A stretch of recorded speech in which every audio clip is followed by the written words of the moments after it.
Okay, last question from Jonathan Miller. Yes, sir. May I help you? Mr. Mayor, Mr. President, at the risk of being shot down, the numbers of people who have been killed on the streets of the Philippines since you came to power 6 weeks ago have risen to around 1,000. Now, I know you have been contemptuous of your critics, but they are accusing you of unleashing a national death squad. Where is this going to end? Because some are saying that the social fabric of the Philippines is at risk here. Good. That's a very good question. Because at the other past, in the distant past, no police was ever willing to really work and risk his life. You know, it was a practice before. That's why I said I take full responsibility. You know why? Because they are now encouraged and even brave enough to have a shootout. The standard practice in this system of government is that when you accuse him, they would always file a counter-charge and say that there's due process or that they were unarmed and anything, any answer that could give a leverage. And ordinarily, and you can check this out, in the courts, they have to use that leverage against the poor policeman. Now, remember in this country, no lawyer is provided for the policemen and the other men and the security officers when they get into trouble with the law. They are left at the mercy on their own. That was the policy before, and in the previous ones, they are left behind. So when I was mayor, I told them, go ahead, do your duty. But if you feel that you're in carrying out your duty, you will get killed. My God, shoot him first. And they were protected here, and there were cases filed, and I provided the lawyer. And for the time that they are suspended, that is why they are afraid. They face charges in court, then at the same time, when they are accused, they lose the job because they are suspended. And for the time that they are suspended, and the hearing of cases can take you to eternity, as slow as it can ever be, the family is not without food.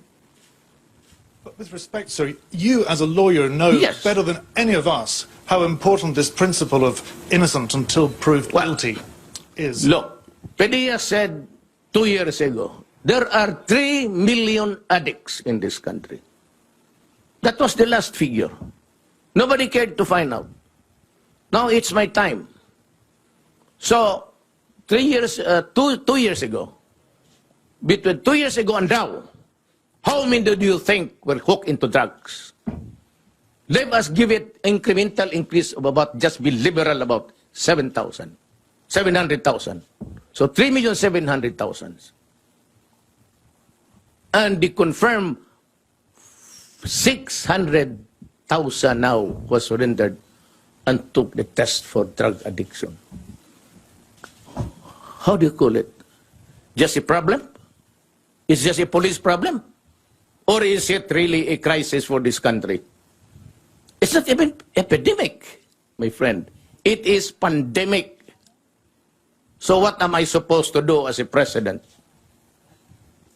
Empower the military and the police, for after all, they are there to protect the integrity and preserve the people of the Philippines. At the risk of gun law, sir.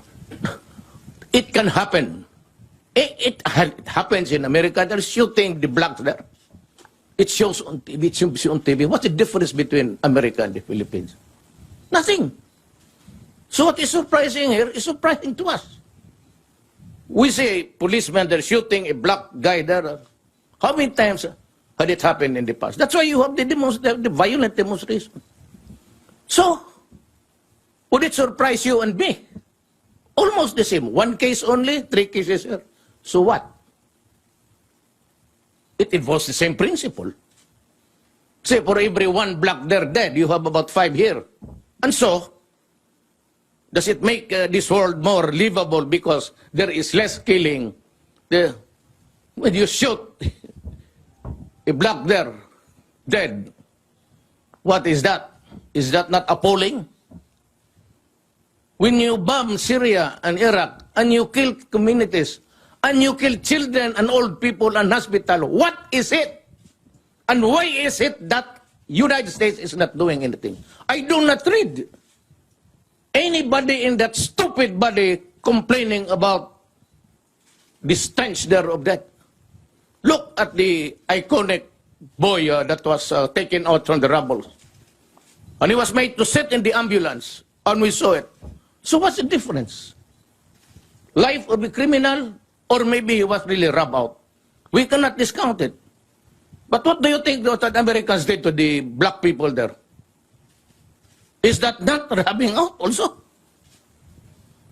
I say, well, it was just one community there, one state of America. Well, but you have there about 10. So what's the difference? Are we here for the counting or the basic principles of human rights? Almost the same. Okay. Thank you, sir.